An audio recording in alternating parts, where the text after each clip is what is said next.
Oh, wow. It's been over 4 months since we last recorded a Harry Potter episode.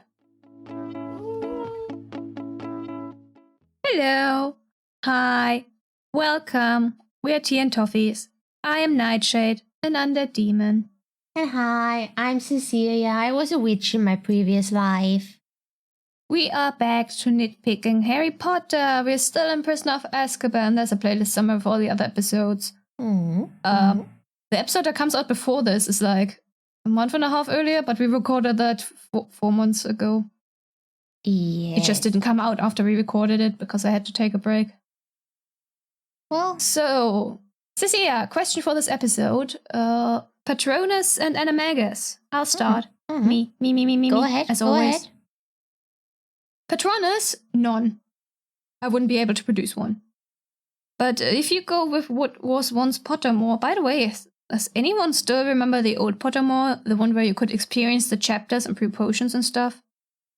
Well, I don't. I never got to experience it. It was awesome. You had like this really, really great art for every chapter, and you could explore it, and there was moving stuff, and it was really, really nice. And you could brew potions, and it was so cool. I loved that. I loved it. And now it's gone. Someone was nice enough to like save all the art they did. It's not moving, but just the art pieces, right? Yeah. And I have a folder of them. They look really good. Anyway, Pottermore Patronus quiz. I believe, well, that one still exists at least. Not a fox, sadly. I love foxes, but not a fox, sadly. It's either a crow or a heron. I mean, I did it several times. If you look at the possible answer combinations for crows and herons for the Patronus quiz, then you will notice that they are identical, save for the last one. And for me, the answer to the last question depends on which question I get. You wouldn't expect crows and herons to be that similar, right? Well, apparently they are. I love crows. They're clever and beautiful and occasionally eat carrion. And I mean, you call a group of crows a murder of crows, which is awesome. It's awesome. I love crows more than I like herons, but the heron actually befits me more. Well, we shall ignore that the author who shall not be named apparently also has a heron for Patronus, but anyway, I mean, that was years ago. It probably changed by now. Something to be ignored. Blah. Also, I mean, have you read his Dark Materials? Or seen the films, Golden Compass? Or the series, they got a TV series now? No. Do you know what a demon is? With AE. Written with AE. No. It's like basically, I mean, I haven't read it either or seen it either, but it's kind of like a manifestation of your soul or something. It's connected to your soul. Okay. And while you're a child, they can change their animal form, and while you're a child, they can still change puberty and all that. But as you get older, grow into an adult, they will settle in one form.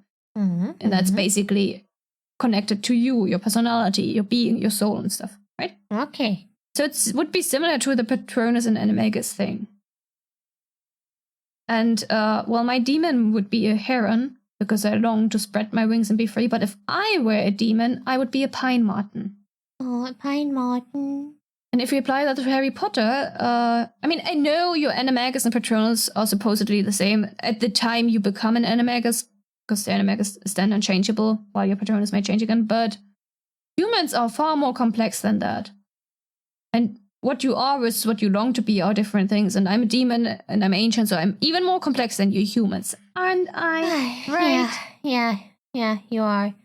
So if I were to be able to cast a Patronus, and if I had a demon, that would be a heron. Not that I ever be able to cast the Patronus jump successfully. And my Animagus form and me as a demon, that would be a pine marten. I think I was always a pine marten, will always be a pine marten, but the heron only settled some years ago. That's a more recent thing. You know, it was the freedom thing, you know, that's just thing. Yeah.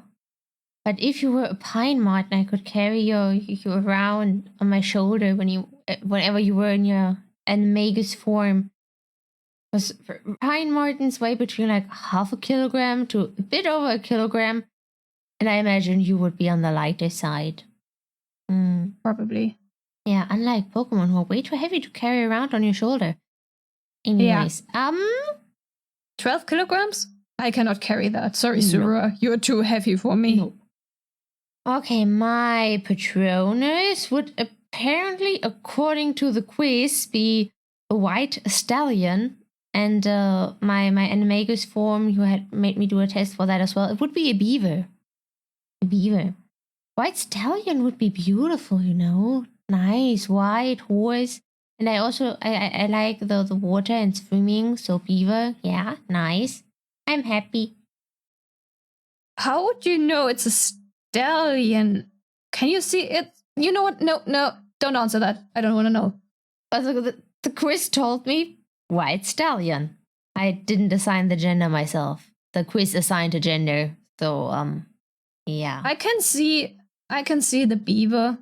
I mean, I helped you figure that out after all. Of course, I can see the beaver. Mm-hmm. But the white stallion just, in my opinion, doesn't fit you.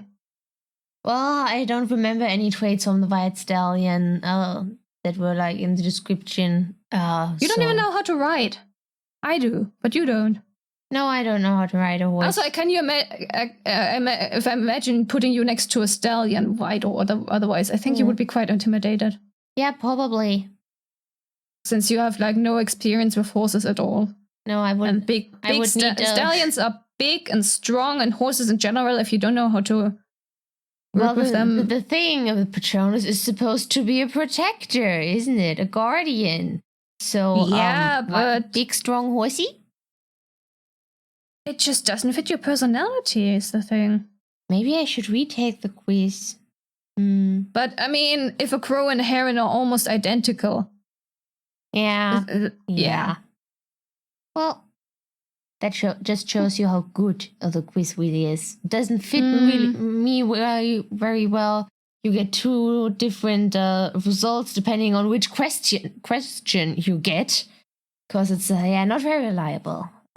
Yeah. Book 3. Harry Potter and the Prisoner of Azkaban. Chapter 10. The Marauders Map. Been a while, but the chapter helpfully tells us Harry's in the hospital ring and his broomstick is in pieces. So thanks, chapter. Yeah, thanks, chapter. I started reading this chapter thinking, it's been so long that I last read this book. I don't even know what happened the last time. But the first paragraph was enough to clue me in. Harry is in the hospital wing again. And the last thing that happened was a Quidditch match that is totally unimportant. The important part, the Dementors that showed up. And I suppose that Harry's broom broke. Well, happened. Yeah. Yeah. Among the get well wishes that Harry receives is an unfortunately shrilly card from Ginny. Which made me think books 1, 2, 3 don't do Ginny any favors, do they? Yeah, no, they don't. For other people like book Ginny's way better than movie Ginny. Well, not in books 1, 2, 3. Harry then muses about having seen a Grim twice, and in both instances it was followed by misfortune. Although I'd argue the night bus almost running him over seems more like Harry giving into superstition than actual misfortune. I mean, after all, the night bus was exactly what he needed at the time. Mm-hmm. I wonder whether a Grim could be an actual Animagus form. What if Sirius was never a shaggy black dog after all, but a Grim? And according to Harry Potter lore, not real life lore, just Harry Potter lore, Grims bring misfortune and death to those who see them. In real life lore, it's a church Grim because it haunts the graveyard of a church, protecting it from grave robbers. There are other black dogs in folklore, some of them really evil and nasty, but those are not Grims. Just saying. So Harry Potter Grim? Misfortune. And Sirius did bring misfortune and death to those around him. Yeah, he did. He really did. He almost got Snivellus killed. His brother died all alone. He blames himself for the deaths of Lily and James. His whole family is now dead, actually. Not that they were ever a good family. The extended Potter family is also gone, and his appearance in Harry's life is also followed by misfortune. Although Harry's life has always been full of misfortune. But it fits. Yeah. I'm still convinced Harry can't be the only one to have such a strong reaction to Dementors, though. There's no way. I'm sure it's just his lack of awareness of his surroundings. Also, why does he feel humiliated by this? Is that a teenager thing? Well, teenagers don't want to be perceived as weak, especially not boys. They want to, like, they think of themselves as, yes, I'm like already a strong man. I can't be weak. It's, yeah. Teenager thing. Weird. Teenager human weird. thing, basically caveman mentality. Weird. I mean, I suppose I can accept hearing your mother's dying moment. That's awful. Poor boy. No. But is that a magically triggered memory? Because baby brains don't retain such detailed moments? It's anatomically not possible. How does that work? Well, it's definitely a magical triggered memory. Yeah, so it's not a real memory, just magic. Magic, dragging it up. So once Harry is released from the hospital wing, back to class as it is. There's a casual mention of Ron eating a slippery crocodile heart at Draco potions. And I stopped and thought, what the hell? That's blood. Lots of blood. Bloody hearts handled by 13 to 14-year-olds. Hello? What? And it's such an offhand mention too. You would probably really like that, Nightshade, wouldn't you? I mean, yes, but also kids handling bloody hearts. It does sound like a bad idea, but do we actually know that it's blood? Maybe it's just like the hearts preserved in a I don't know potassium buffer or something, so it's completely harmless and not blood. It's still a slippery heart. Yeah. Can you imagine yourself at that age handling a heart, preserved or bloody or otherwise? No, I can't. So I do not. For that reason, I do not want to continue talking about potions. Thank you very much. Defense. Defense is, of course, also mentioned, and everyone is complaining about the essay about werewolves Snape said them. I can understand that children are upset about a long essay as homework, but I don't get the part about a teacher who is only filling in shouldn't give any homework. Don't get me wrong, I didn't like getting homework either and was happy that teachers who filled in most of the time didn't give us any. But I wouldn't overly complain if they did, you know? Homework is there so that I can practice what I have learned in class that day. And then I don't have to learn and study for the test that will come eventually. Because I got all the studying out of the way, doing my homework. It's like, simply do your homework, no need for further studying, or not much, depends on the subject. In case we didn't really get homework, I would always just briefly read over the material on the bus ride to school on the day of the test. Was usually enough, and I was like, yeah. And I suppose Hermione is upset that she can't hand it in and get feedback, and not about the time she invested into the essay, because she would have used that time to study anyways. So no way she is upset about that. So her reasons are different. But what about homework that isn't for practice and instead makes you teach the subject to yourself? Teachers get paid to teach you, not to set homework that makes you teach yourself. Then that is a case of bad teaching, because that is not the point of homework. So, the last time they had defense, Lupin was sick, and Snape set them on werewolves, as you just mentioned. Yes, and in this chapter, Lupin mentions that the Whomping Willow was planted the same year he started attending Hogwarts. Nice hints planting there. Nicely done. Book 3 is really good at weaving little red threads of hints through the year to make the payoff at the end all the grander. Grander? Greater?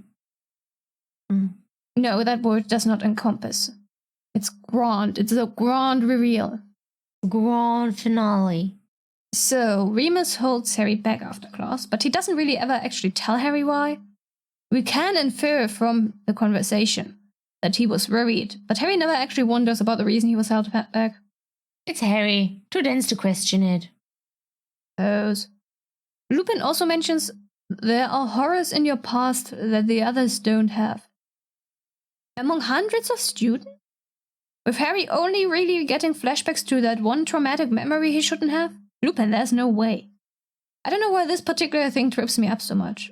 Unless it's the Horcrux making it worse for Harry, but that's just a theory. And the abuse from the Dursleys isn't even ever brought up. Yes! One of his happiest memories is receiving his Hogwarts letter because it allowed him to get away from the Dursleys. I appreciate that Lupin tells us that even muggles can feel the Dementors. It becomes relevant after all. But it's like, how does no one else have like traumatic memories like abuse at home, like the Dursleys did for Harry? That should also be directed up by the Dementors, you know? It's like, yeah, muggles upbringing. Maybe a magical upbringing is a bit different, but there is a lot of potential for abuse with magic as well. And there are Muggle-borns, half-bloods. Snape? Yes, so... was abused by his father in his childhood?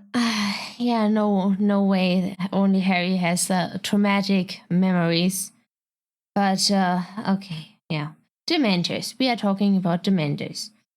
Lupin describes Dementors to us as soulless and evil. It made me think back on our Madoka Magica episode. You being soulless. But I don't think you are evil. You just operate on a different set of morals that some humans might not understand. You might have some tendencies that could be considered evil, but everyone has a dark side, and true evil is rare and something you are not. Well, I am a hypocrite, you can't deny that. No, I can't deny that, and I won't deny that. And I like it, and I'm comfortable in all my flaws, and if you can't cope with that, that is not my problem. I'm also both too lazy to commit what you would consider a crime, and wouldn't want to bother with the inconvenience that is human law. Such a hassle, can you believe that? Aye. Do you know how much easier my life would be if I could just stab all those annoying pests, or eat them, diminish the overall population a bit, lower the annoyance rate, maybe the crime rate too while I'm at it, but it's not worth it. And besides, humanity will run its course, and sooner or later it will collapse. I can just sit back and watch it all go up in flames. And enjoy the show from the looks on your face. Yeah, your life would probably be much easier for a very brief period of time, that is. And now? Imagine that, me sent to jail and they're like, oh, the horns are not an accessory? You can't take those. Oh, you can't die? Oh. You will still be here in 100 years or 120? Well, I suppose I would get out, but life sentence is not for life after all. Yeah, life sentence not for life. What is it, 25 years? Yeah, I would still look the same. Anyways, maybe a different hairstyle. I wanted to pose a question. What exactly does Lupin mean when he tells Harry that Dementors are supposed to drain a wizard of his power if he is left with them too long? Exactly what it says on the tin. Aside from the fact that Lupin uses the term wizard and the pronouns he when he says that sentence, but I think we have covered that topic a lot already. Just one thing I would like to say in that regard. Does that mean I, as a female identifying person, would be fine when faced with the Dementors? Well. For some inexplicable reason that historically makes no sense, the wizarding world is a patriarchy, so male pronouns are apparently meant to encompass everyone, so no, you would not be fine. Right, because you know who definitely wrote it like that. Yeah, she did.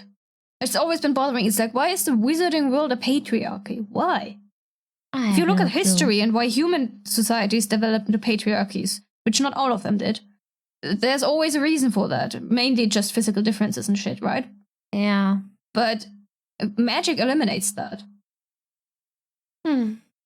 So, what does bother you about the Dementors draining magical power, magical people of their powers? Because it seems pretty straightforward to me.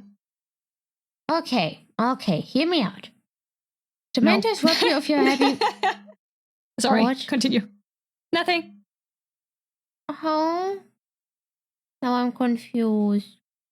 You said hear me out and I said no. I didn't even hear the no. Okay, then I suppose not. You won't hear me out, but I will talk anyways. Dementors rob you of your happy memories and leave you depressed. How does that drain you of your powers exactly? Like, are your happy memories your power source? So I'm going to stop you right there. Because I read your notes. Yes, you And from did. your notes, they read to me like you clearly never experienced depression. Well, I personally didn't know. Dementors are a metaphor for one type of depression, and it's one that sucks the will to live right out of you, makes you catatonic. I mean, we talked a bit about depression in one of our 13 Reasons Why episodes. I think that in the second one, I did, rather. If I remember correctly, I did that, because of course I did. Depression has a few different symptoms, is expressed in very different ways from individual to individual, and the Dementors are quite an accurate example of one facet. Do we need a CV for that? Well, depression. There we go. I will just do that, right? Yes, please, thank you. Let me just ruin the mood. I love ruining the mood. Imagine a black hole of hopelessness, of bleakness and failing to find the meaning of life. Some people think they are worthless, a failure. Everyone hates them. They do not deserve to be loved. There is no point to it all. Reminds me of nihilism. No one would notice or care if you just disappear. Since the world is cruel and cold after all.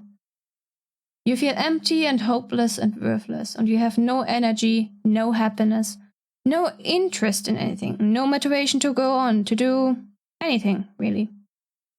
You're constantly feeling down. You may lose your appetite entirely, either sleep all day or be unable to sleep. You lose your ability to focus and concentrate, feel exhausted all the time. You are unable to feel any joy at all, no matter what you do or see or experience. You don't enjoy the things you like anymore, and you feel like you won't ever be able to be happy again. There. That's what depression can be like. That's what Dementors do to you, albeit only in the moment of exposure, whereas actual depression isn't easily combated by Patronus and some chocolate. Now, tell me that isn't exactly what draining you of your power is like. For one, I've had those thoughts on a few days. I remember, but I still got up the next day. I dragged myself out of bed and was like, okay, time to go to university. Yeah, now imagine if it was a constant state. Yeah, I'm not glad just a moment. It was usually just like a day, and then next day I was fine again.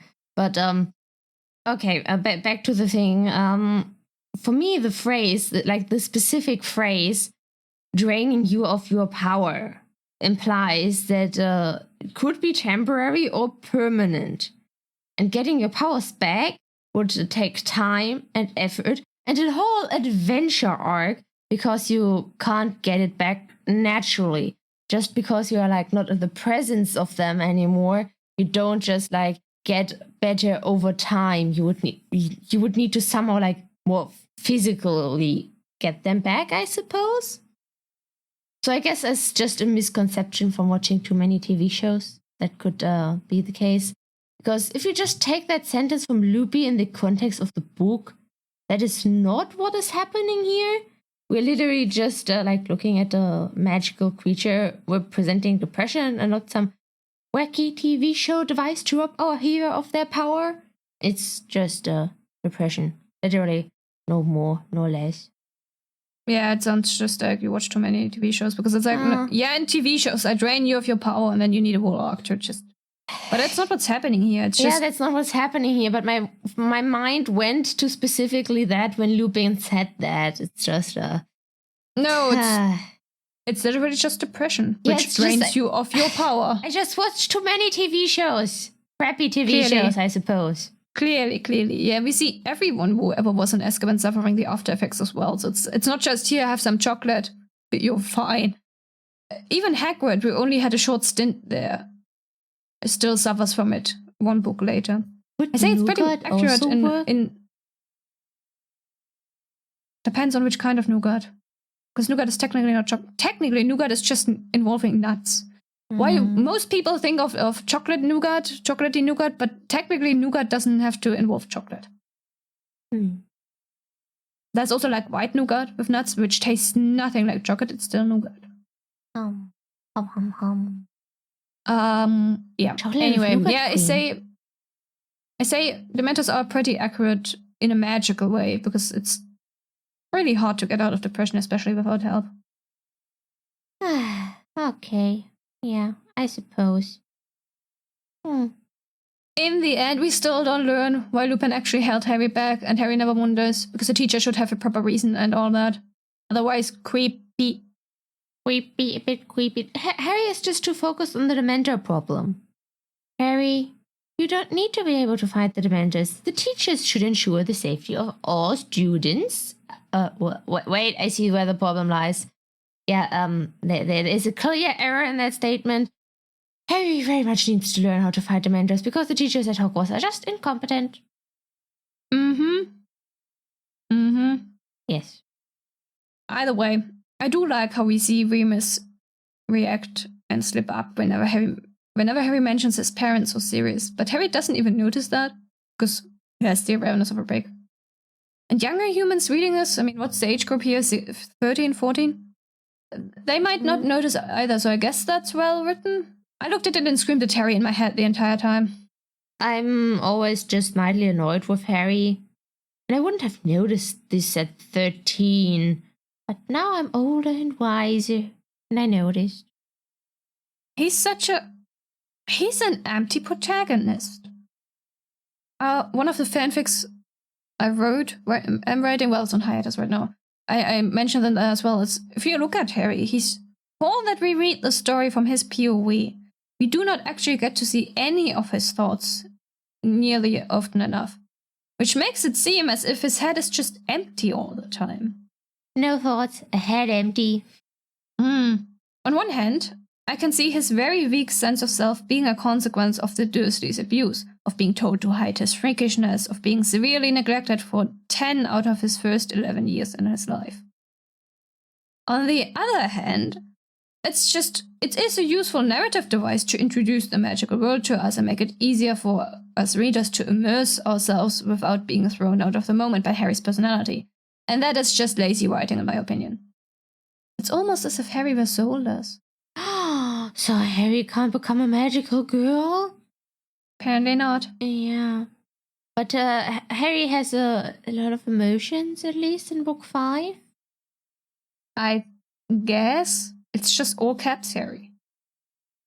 Yeah, lots of emotions, a lot of energy you could get from that, you know? Yeah, it's like every now and then we get like characters of his thoughts and his feelings and shit. I remember more from the later books, but I can't really say whether it just gets more in the later books or I just only remember those scenes better. But in scenes like this with Lupin, we just get the scene down, no thoughts of Harry. Nope. And there are many scenes like that where it's just, and I'm like, sometimes you don't need it, but often it's like, I need his thoughts here. I want to know what he's thinking, but there's nothing there.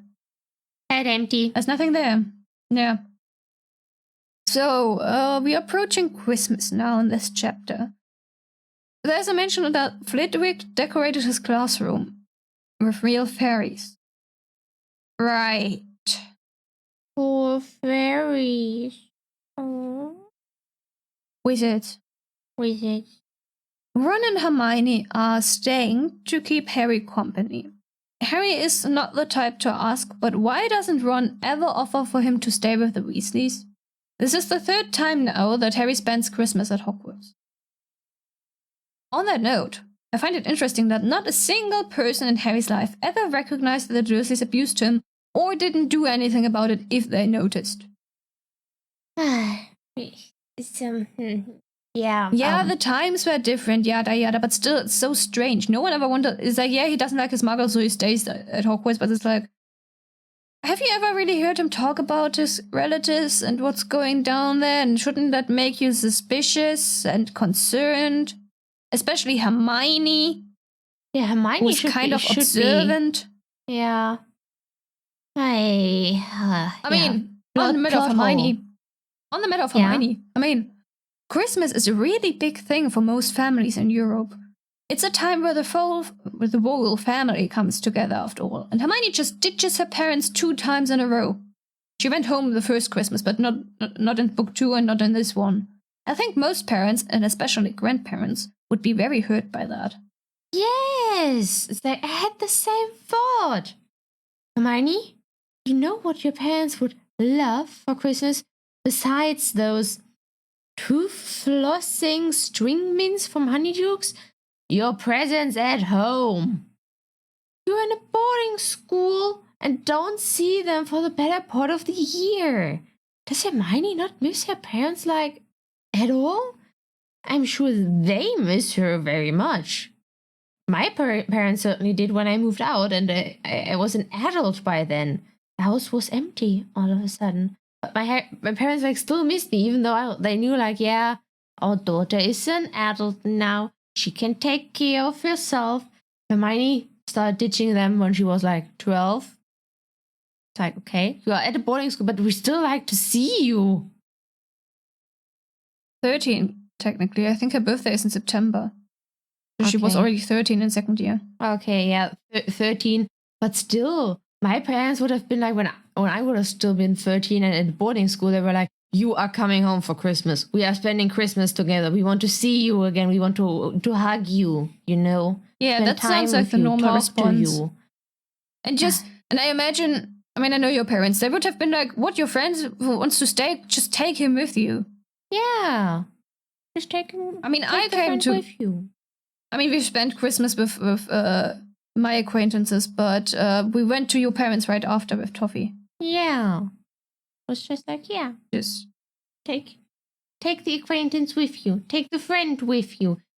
Ron, take Harry with you. I can understand why maybe taking that Hermione taking Harry home for Christmas might not be that good of an idea in year 3 because, like, mass murderer on the loose.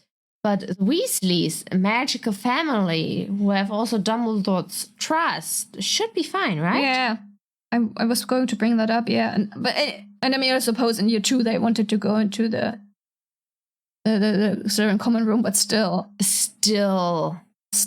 Nice. And I know it's a thing in Britain, boarding schools, but they're such a bad idea in general. I can't imagine that being good for the development of a human child. And they have magic. They can easily fast travel between places. It doesn't have to be a boarding school at all. Like, yeah, technically they could all, like, go home for the weekend, you know? With fast Just travel. set up the flu net. They could just set up a proper system for the flu network and all that to avoid crowding and shit. Yeah. And those that can apparate would just apparate to Hogsmeade side along with that. Well, I suppose that would be a hassle, but still, flu network exists, port keys and such. There's so many I think there's so many possibilities. Yeah, I think there are even studies about the fact that it's bad for a child's development to stay in boarding school like all year and not see their parents for long periods of time. Yeah. Hermione, go there home for Christmas. Take Harry with you if you must. Or get him to the Weasleys. It's... Dumbledore is not enforcing him to go to the Dursleys, so it should be fine for him to go elsewhere. Yeah, as long as he like goes home for to the Dursleys for summer. Maybe that is Dumbledore's meddling, that he pulling the strings from behind to ensure Harry doesn't do that, because pick for the slaughter. Yeah, I mean, maybe Ron has asked a teacher. I can't really see him directly asking Dumbledore, because when would he? No, but Molly might have written to Dumbledore and be like, "Hey, can we invite this kid over?" And Dumbledore would have been like, "I don't think Ron that's a good idea." Told his family, "Yeah, I'm staying over in Hogwarts during Christmas because Harry is also here, and I would like to keep him company." Molly must have written to Dumbledore and asked, "Yeah, can we like just take Harry home for the holidays? Then Ron would come home too. We would like that." And Dumbledore must have been like, "Nope, they are staying." Because the alternative is Molly not caring. Yeah, and Molly is very caring. Yeah, Molly is very caring. And even though she has 7 children, I'm sure she loves all her children equally. Yes. Okay, Christmas at Hogwarts. Yeah. As an early Christmas present, the twins gift Harry the Marauder's map. Note that Marauder is singular here. The Marauder's map. And canon has given us no evidence that Sirius and Co. ever called themselves Marauders. Just saying. I know it's just canon. It's just accepted as canon that they were the Marauders, but we don't actually have evidence of that. I would never have given that map up. I would have kept it even after graduation just to look at it and stalk people. Same. Very much same. I think Fred and George could still get lots of use out of the Marauders map. Yes, they have memorized the entire layout, but what about the names on the map? In order to avoid, like, the teachers when they go out at night to do their mischief, Harry could, like, for example, borrow the map on Hogsmeade's weekends when the twins are, like, out on Hogsmeade most likely anyways and don't really need it. Why give the map away? Or just show Harry the secret passageway to Honeydukes. Tell him you found it while exploring. You did that often enough in order to, like, figure out new pranks, you know? Another question that came up in my mind was, like, how long did Fred and George take to figure out how to activate the map? Long. Though I suspect, being fellow mischief doers, the map might have actually given them hints. Maybe. Oh, I can sense the mischief in you. Let me give you a hint. I mean, they insulted Snape, so... Pretty accurately. Snape, yeah, that also made me wonder, like, is the map sentient? Does it specifically insult Snape with these insults? It was like, I wonder why the map's ink is green. Anyway, it's a very invasive map. Mm-hmm. Very privacy breaching. Yet the twins never noticed Ron sharing his bed with one Peter Pettigrew. That's it for a moment. Okay, I've let it sit for a moment. Yeah, nothing to worry about yet, Hogwarts. Nothing to worry about. No. Just definitely. An adult man, supposedly dead, sharing a bed with your little brother. No, it's fine. Yeah, it's like they gosh, Pettigrew is such a creep. He's such a creep. Yeah, I mean, it would have been fine if I had maybe, like, on some nights, maybe because of nightmares or so, like, one of the roommates is, like, sharing a bed, hugging because of a nightmare to give each other comfort. They're still children, after all. At 13, maybe debatable, but, like, every night there's a name they don't recognize. Like, who is that? Why is he sharing a bed with our little brother? What is up with that? No one ever questions it. Anyways, map. I probably would have used the map to check where Toffee is all the time, to just see what Toffee is up to when we are away. It has Mrs. Norris on there, after all, so it must show all cats. At least cats that have a name? How does it decide which beings to show, and how does it know what name to display? Does it always show, like, a person's legal name? But that only works with humans and not cats. What about when you change your name? Would it display a nickname? Does it display full names if we have, like, 5 first names? Elvis, Percival, Wulfric, Brian, Dumbledore. Does it show all the names? I don't know. Tell me. Also, how does Harry know that Mrs. Norris stopped to sniff something on the floor? The map only shows the location, like with a little dot, not what pose the being in question is in. Mrs. Norris could be licking her butt for all we know. Does it? I got the impression that there's a little miniature drawing of each person. Harry later sees himself draw his wand and say Descendium, after all. I also realized that later. But maybe I was just thinking of the films and I didn't bother with that. Yeah, they didn't. They just didn't. But why does the map show him how to enter the passageway? How does it know that? Passageway? Passageway? No clue. British pronunciation. It's a passageway. Passageway. British. Not every A needs to be the British A, Cecilia. You're not even British. How does it know that Harry would like to enter this passageway? No. This passageway. Okay, yes, sorry. It's just automatic at this point. That's concerning. The map is scary. Concerning. Bottom line, map is scary. Yes. And on that note, I also have to say, I like that Mr. Weasley said, like, never trust anything that can think for itself if you can't see where it keeps its brain. It's so fitting for all the AI stuff that is out there nowadays. Ah, yes. AI. Scary. Scary. Yet Harry just shrugs and uses the map anyway. Also, hey, we get a Whomping Willow mentioned by the twins, right above a secret tunnel. Secret tunnel. Another little hint hidden in plain sight. Harry, buddy, you have a map that tells you where everyone is. Why do you roll it up and then peek out of the classroom to see if anyone's there? I was wondering about that as well. It's just like, he just received a map that tells you if someone is out there in the near vicinity. No need to check the door. Look at the map. Yeah. I mean, he also goes down, he continues to slide down the secret hole head first, because that's always a good idea. Slide down head first into... Yes. He could just... What did you expect It's a to very happen there, intelligent Harry? idea. Yes, I will go head first into the secret tunnel and knock my head on the whatever is down there and bleed to death. I mean, he didn't know how steep it would be. He didn't know how far it would go down, how much momentum he would gain. Just... Yeah.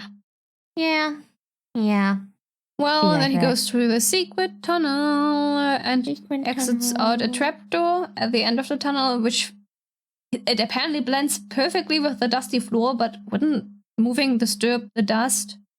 Magic. What I wonder is who made those secret tunnels? And why? Why were they made? I have no clue why and how they were made. It will forever remain a mystery, a Hogwarts mystery. You still haven't finished Hogwarts Legacy. No, I haven't. Neither of us will ever play Hogwarts Mystery because that one is weird. Wasn't that a mobile game? It's weird. I'm currently getting ads for it, and I'm like, this app is creeping me out. I'm like, didn't I play that for a brief period of time? Out.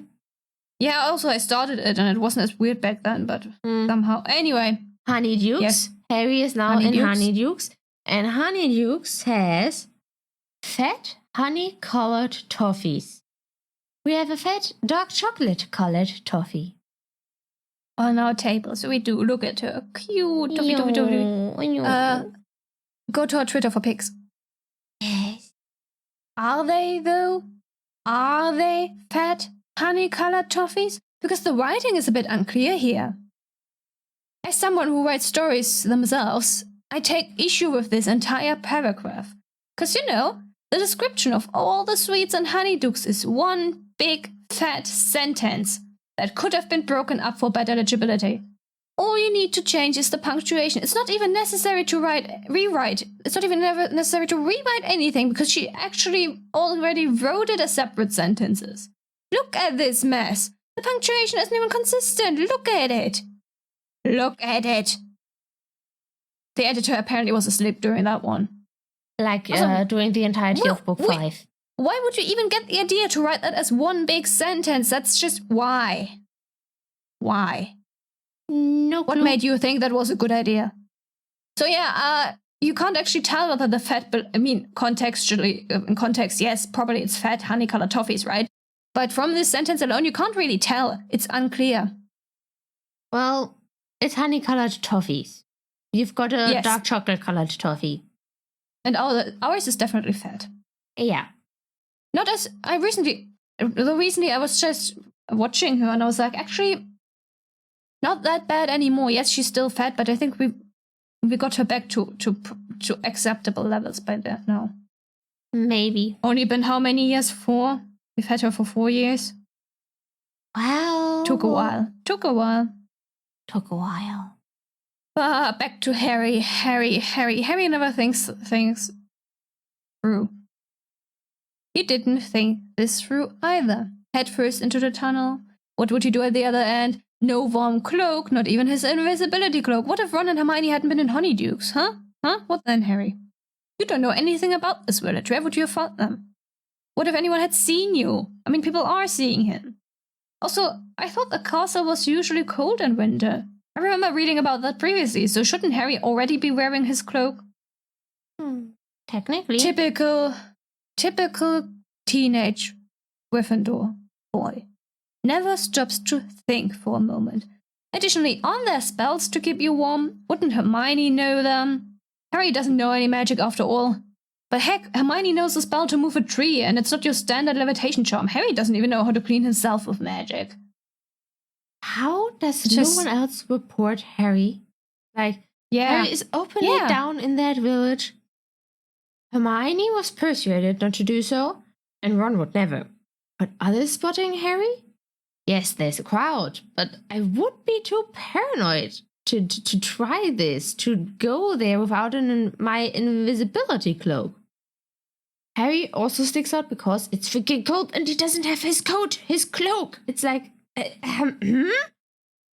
No, not everyone knows that Harry isn't allowed to go, and the other Gryffindors are most likely unlikely to report him. But Malfoy must have loudly talked about Harry not being allowed to go when he is in the Slytherin common room. Oh, definitely. Yes, he's a traumatic little. He's a drama queen. So every Slytherin would know. Not just the ones in their year, all the other years as well. And someone would probably ask for confirmation from Draco if they saw Harry just walking through Hogsmeade. Would have been like... Hogsmeade. Yeah, Hogsmeade. That's what I just said. Yes. Yeah, and would have been like, Draco, you said he wasn't allowed, but we saw him walking there clear as day. And then Draco would be like, are you sure? Have to report to a teacher. I have eyewitnesses. Need to get Harry in trouble. Need to get his attention after all. Yeah. Maybe the shit weather was on Harry's side, but that is only if they are outside, so not in Honeydukes or when they enter the free broomstick. Also, if the free broomsticks is very crowded, then how did they manage to find an empty table right off the bat? Magic. Magic. And dinosaurs. Did you notice? Flitwick is having an iced drink in winter. Ooh, maybe he loves the cold. Respect. Yep. Although I can't help but notice that his drink seems rather childish compared to the others. We get a Jilly water, which is never explained in the books, but I'm assuming it's an adult drink. I think I remember this from the Fantastic... Yeah, they don't count. We get mulled meat, and we get red currant rum for the other 3 adults. And then Flitwick gets a cherry syrup and soda with ice and an umbrella, which oddly specific description, and also... compared to the others, it stands out. Yes, it does. And not in a good way. Also, here squeaked tiny Professor Flitwick, whose feet were dangling a foot from the ground. I'm not impressed, JKR. I am not impressed. And neither am I. I can only sigh and shake my head at this. So, because Harry can't clean himself, sticky with butterbeer, hidden behind the Christmas tree, Hermione moved. Hermione did not clean him up. She didn't clean her up. She didn't warm him. Hermione is apparently not a considerate friend, which, man. Harry now gets to listen in on a very interesting conversation that definitely was meant for a more private space. I remember the films actually doing that, now that I think about it, which was a good decision. But no, books is like full out in the pub. Open. In a crowded pub. Let's just do that. Hey. During that conversation, Rosmerta asks about the Fidelius charm. I find it hard to believe that an adult witch wouldn't know how that works, but exposition needs to be dumped on us. Yes, exposition needs to be dumped on us, and now imagine Malfoy would have overheard them talking, and Harry didn't. Ooh. But Malfoy, Draco already knew all of this. Yeah, but still, it would have boosted his ego. It's like, ha ha ha ha ha, that silly Harry Potter. Yeah, but he knew all this already, and Harry needed to overhear this because he didn't. But yeah, Fidelius charm, info dumping. Could Sirius and James have been each other's secret keepers if both would have decided to live under the Fidelius charm? Is that allowed? Because if both live under the Fidelius charm, then the secret keeper would be safe. Well, the world building surrounding that spell is so weird and wonky, so who knows? Who knows? We don't. But on that matter, McGonagall says, and I quote, "I remember him," meaning Dumbledore, "offering to be the Potter's secret keeper himself." I did not remember that. Dumbledore did that? Why on earth would they not do that then? In which universe is Peter Pettigrew the safer option compared to to freaking Dumbledore? I can, to some degree, understand why they would want to stick with Sirius over Dumbledore. It's an emotional thing, Nightshade. But I do not understand Pettigrew over Dumbledore. It makes no sense. No. Interestingly enough, we also got told that Black betrayed them barely a week after the Fidelius charm had been performed, which is interesting. I was wondering, like, okay, did they already live in the house before the spell was cast, or did they specifically move there? But can't be, because in book 7, I looked it up, there's this letter from Lily to Sirius, right? Yes. The one where Snape stole the signature. And she talks about a birthday present Sirius gave Harry. And she also mentions Bethilda being there. So they were already living in Godric's Hollow in July, and Voldy only came in October. That is more than a week. That's 3 months. And there is no indication about the Fidelius charm, but it is mentioned that they can't leave the house. Maybe they moved within the village. I don't think so. It's a small village, and I think it was like a Potter heirloom, that house or something. Well. Or James bought it, I'm not quite sure anymore, but it's... So they lived there, I'm assuming they moved in after graduation and then lived there for over a year, actually. I mean, the Black family home is also under the Fidelius charm, but many people from the past must remember where the Blacks lived. Yeah, I mean, the Fidelius charm makes you forget that information. But I don't know how specific it makes you forget, but still, the opportunity... I mean, I'm assuming the prophecy got made after Harry's birth then? No, wait, it didn't, because it was like, he will be born in July. Yeah, doesn't it, the prophecy say the one who either will be born at the 7th month dies, or something? Something just like technically that. September. The 7th month is September, but anyway, I mean, it's September.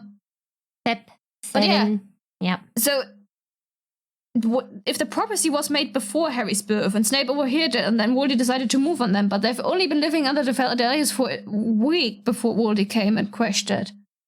That was over a year. That was over a year that they were unprotected. Right there. Just out in the open for Voldy for the taking. Yeah, why was the Fidelius charm? They should have, technically, it would have made more sense to be like, okay, we got the message, Lily pregnant or just gave birth or whatever, and the Longbottoms just moved them under Fidelius, and then I would have been under the Fidelius for over a year, not a week. Plot holes. Inconsistencies. Yes. What I also want to know is how everyone knew of Voldy's attack. I know we discussed this earlier and we didn't get to, but still, it's like Dumbledore sent Hagrid to retrieve Harry. Hagrid assumes Sirius was there because he heard of the attack. And barely a day passes before the whole magical community celebrates all this stuff. And it's like, how did they know? How did they know for sure that Voldy had been defeated? That's barely enough time for a proper investigation. Actually, was there a Voldy body? Because if there wasn't, how do we know he's dead? We don't. It would do we know never whether make there was sense. a body? It would Do we never know make whether there was a sense. body? Stop trying to find sense. I want to know, was there a Voldy body? Tell me, I can't was there a tell Voldy you if body? there was a Voldy body because they never tell us. They don't? But I want to know. I need to know. In the films, it's implied that he just like got obliterated and no body was Poof. left. Poof. Poof. But the It went films also make him turn to dust at the end, so we get an actual Voldy corpse at the end of book 7. Which is more humanizing, which is what she intended, so I don't get why the films changed that. Everyone's like, shit, we got this corpse. Let's just move him into a side chamber and forget about him for the moment. I like that scene. Well. Makes it easy for a necromancer to snatch it up and terrorize.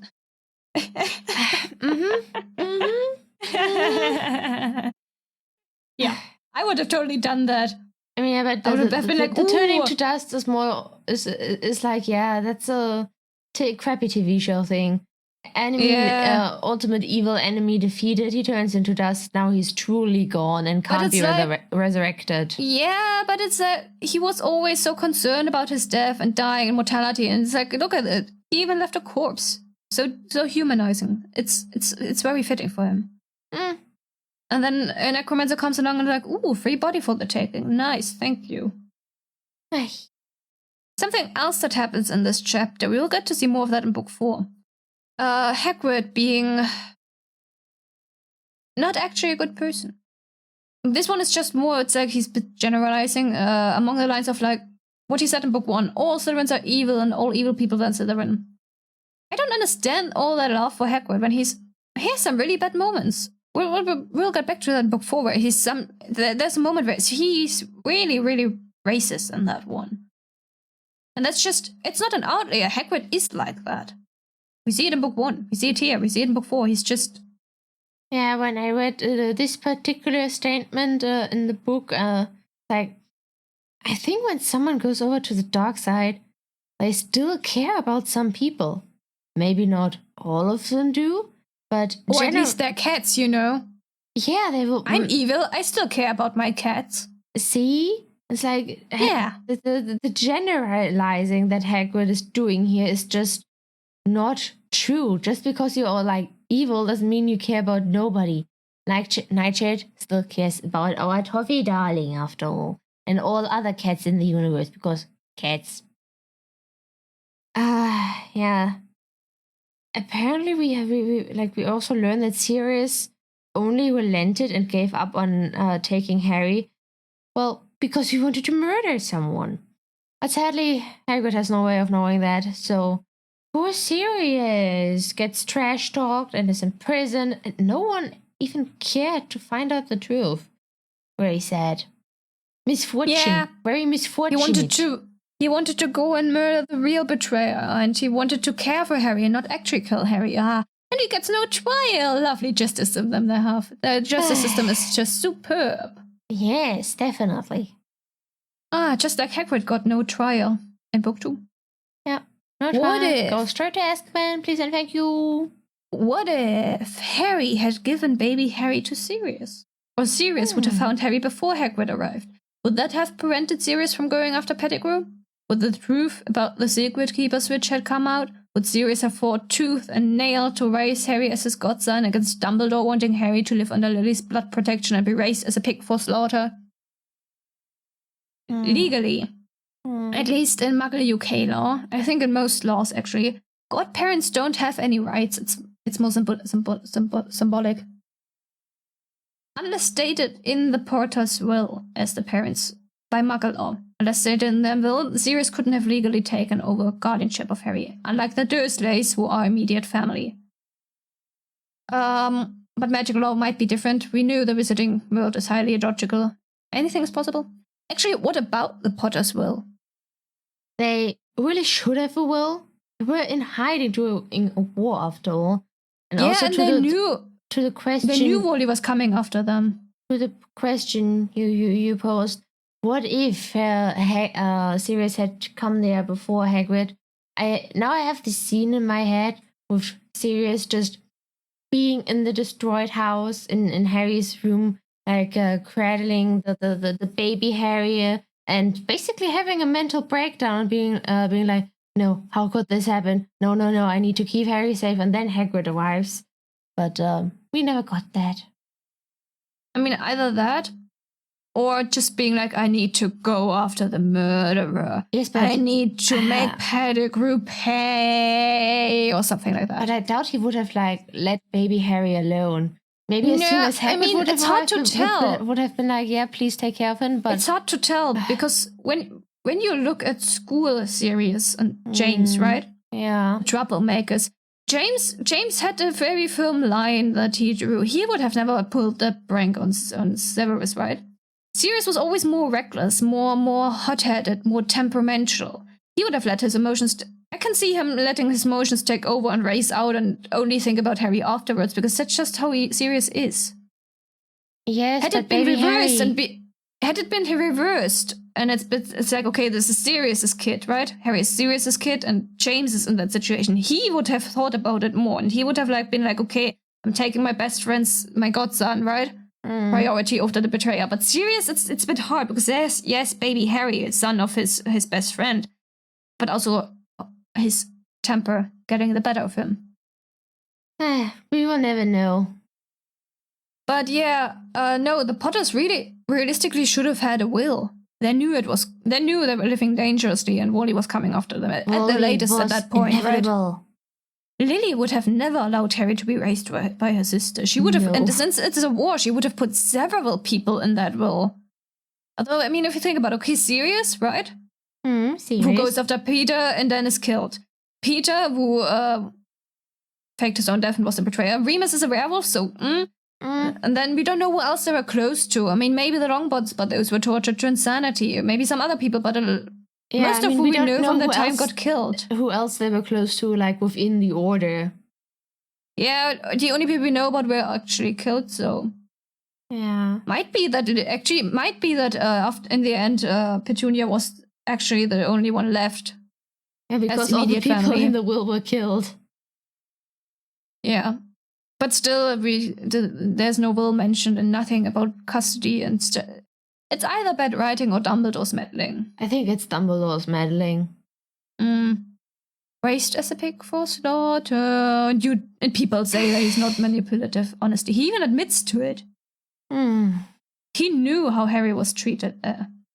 Yeah. Okay. Well, there's also an Azkaban mention, of course. And I mean, Hagrid later in that chapter also talks about it. Azkaban is really horrifying, isn't it? It is. You commit a crime and are sentenced to... you commit a crime and are essentially sentenced to lifelong depression. There's not even... The life sentence is an actual life sentence here. Yes, it's until you are dead. And knowing the magical world, there's probably no other sentence except maybe for a monetary fine for smaller offenses. Or if you're rich, it's like pay some money and you're fine. Lucius Malfoy. Yeah, it's either all or nothing. As we see with Hagrid in Book 2, a series in Book 3, some don't even have a proper trial. The way Hagrid describes it in this chapter, it's really, truly horrifying. I'm sure human rights activists would get heart attacks if they caught wind of this. Probably, but the Wizarding World doesn't have those. They don't live... They don't have any in the Wizarding World, and the Muggle world will never know of except for Hermione, who gets ridiculed for trying. Yeah. It is written in a way that just wants you to ridicule her, because the author did not think it through and just played it for giggles. Spew, S-P-E-W. Yeah, it's not handled well. What you also see in this chapter is little tidbits of how incompetent Fudge is. I mean, we've seen it last book with Hagrid getting sent to Azkaban for nothing. Just to the Ministry scene doing something. Next book, with his handling of Crouch Jr. and Waldy's return, but this book, he gave a newspaper to a weirdly sane Azkaban inmate. It's like... Makes sense. I mean, what can the Azkaban inmate really do with the newspaper, Yeah, but if I were in Azkaban, it's like everyone's insane, and then this one is weirdly sane. Yeah, sure, let me give him the newspaper. I mean, it's a punishment. The newspaper would like be like a reward. I mean, yeah, congrats to you. Respect. You didn't go insane yet. You have a newspaper. I'm not sure. Yeah, that's not a Fudge thing to do. Fudge didn't think about it at all. He just didn't think. He just... And I'm like, yeah, incompetency. Huh? Weird. Okay, let's go along with it. Don't think about it any further. Oddly enough, Fudge tells Rosmerta, I must say, who alone and friendless is one thing, but give him back his most devoted servant, and I shudder to think how quickly he'll rise again. Which makes it sound as if he believes Wally is still out there. But everyone thinks he's dead. Why would Fudge say this? And it also makes his refusal to accept Waldy's return a bit hypocritical. After all, it's like I understand his denial, right? It's like denial. He's in denial. And he doesn't want to. And he's incompetent and he made a mistake and yada yada. I understand, but what I don't understand is this sentence in that context. The general consensus is that Wally is actually dead at this point, and there is no evidence that magic can bring someone back from the dead. Just a thought. Yeah, we don't have any necromancers who can raise the dead again, like really in this book. Not in canon. Not in canon, only in canon. fan fiction. But have we talked for like about an hour over one chapter? Really? Yes. Really? Because oh my gosh. Because when I looked at the clock, a bit after we started the episode, it was like it's 3 minutes until that time and point, and I think when I looked at the clock, we had already talked about 3 minutes, maybe more, maybe less. Don't know. Time is weird, but we have talked about an hour about one chapter. Holy moly! Okay, holy mother of dragons. In that case, thank you for saying that. Yes. Because it's like, I think the next chapter is not just like 10 minutes, so maybe we want to save that for the next episode. Oh my gosh. We are really not making much progress here. We are never gonna finish this book. Okay, in that case, you can find us on X, Twitter, Spotify, and YouTube at Ch10 Toffies. I play games live on Saturdays with Cecilia, join via chat over on Twitch. I occasionally post random art on Instagram at neitshayd. Yeah. Yeah, and if you enjoyed this episode, leave us a comment. What's your Patronus and Animagus form? Your demon? Are they the same? Are they different? And also like, subscribe, hit the notification bell. Thank you. Until next time. Bye. Bye.